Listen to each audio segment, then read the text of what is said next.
Hello everybody and welcome to this video. Today I'm just going out doing some local solo practice maneuvers and all. Just going up, I believe I went up to Mount Airy on this flight, did some landings. On the way there I did some maneuvers which I'll show you today, and then came back into Winston.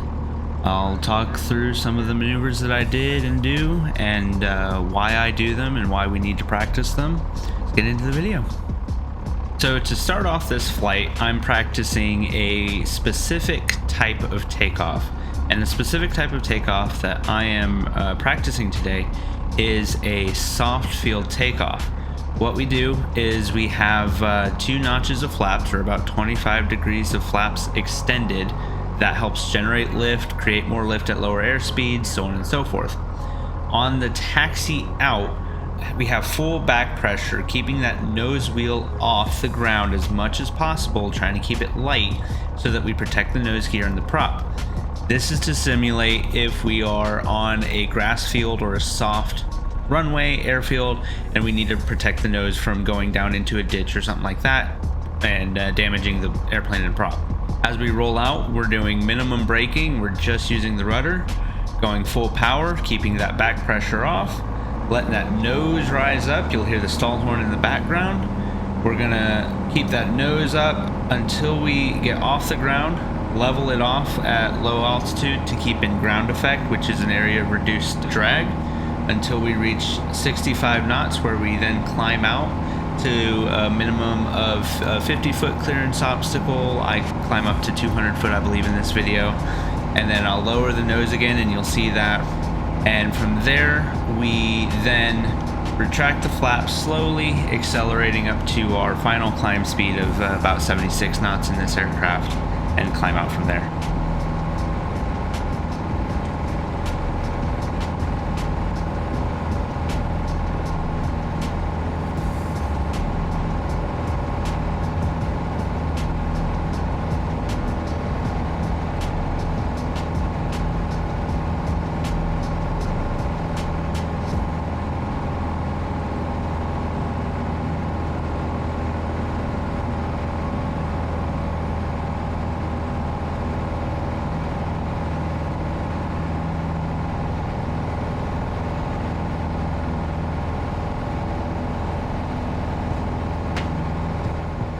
The first maneuver I like to practice is while I'm on the climb out, I do a power on stall.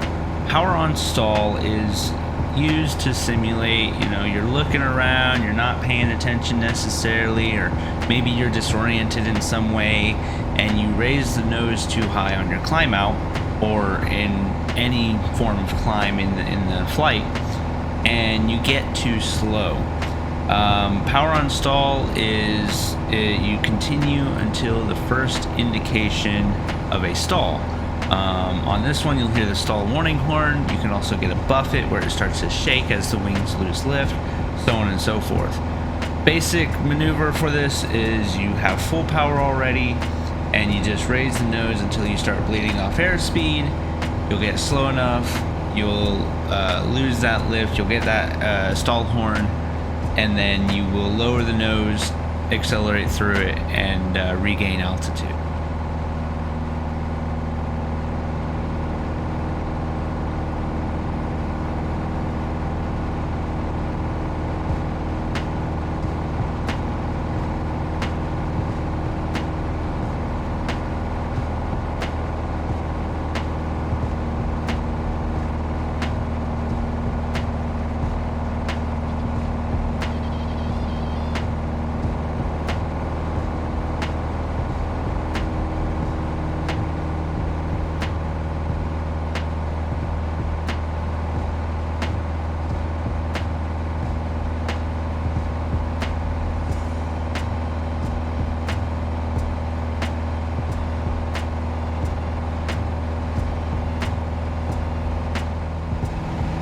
Once I'm done with the power on stall, I typically continue my climb, get to about 3,000, 3,500 feet or so, somewhere in there, and I then do a combination of two maneuvers.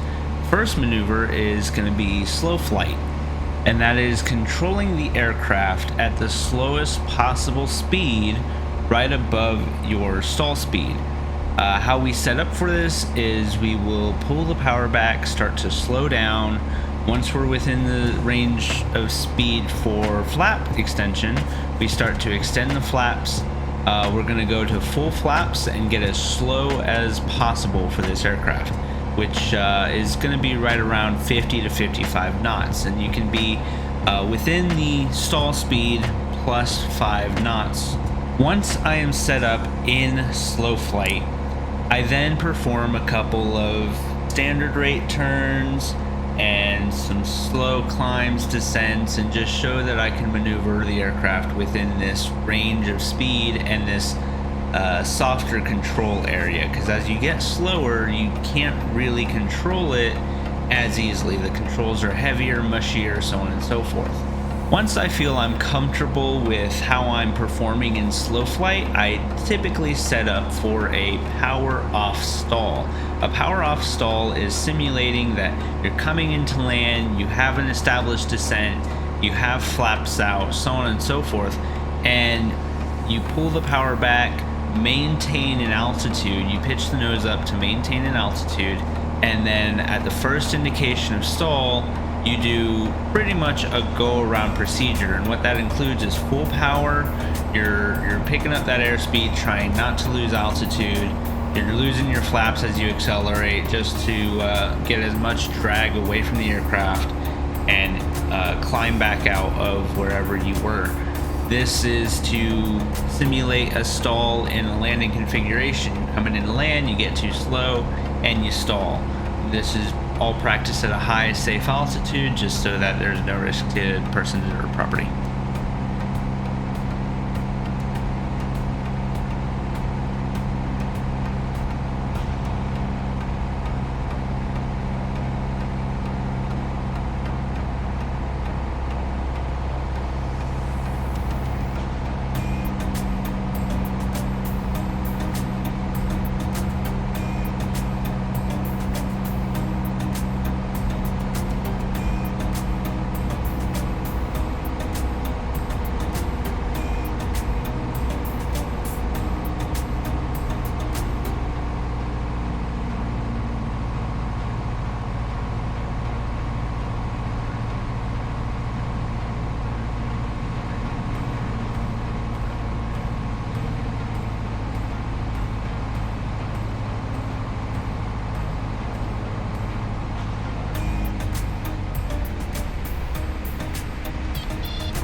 The last maneuver I practice is steep turns, and this is a fun maneuver for me because you get to go 60 degrees of bank both directions, and I'll show you what that looks like here in a second.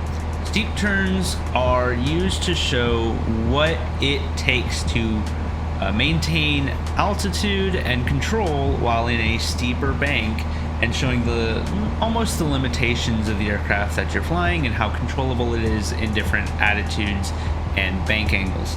I practice them here, trying to show all the controls that are necessary to maintain the altitude while you have such an angle, and that includes increasing back pressure, pulling the nose up.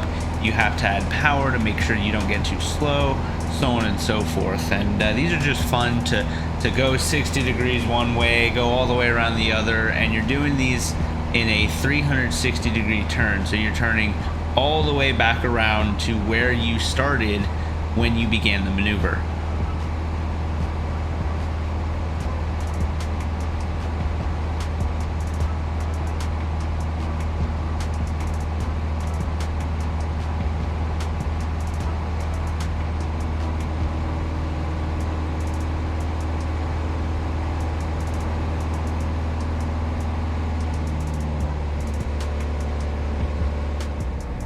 As I come into land here, you can see the runway that I'm going to be landing on just off the left side of the nose, covered up by the nose a little bit from this angle, but I'm going to be landing on that runway, and I'm setting up for what's called the downwind leg of the traffic pattern, and that is a track that is parallel and offset of the runway, opposite direction that you're going to be landing. What I do is I pretty much fly this downwind leg, make a left turn to set up for a base leg, and then another left turn to turn onto final, make my final approach, and land from that point.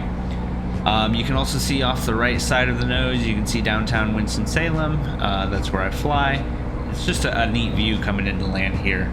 That's it for this video, guys. Thank you guys for watching, and enjoy this landing.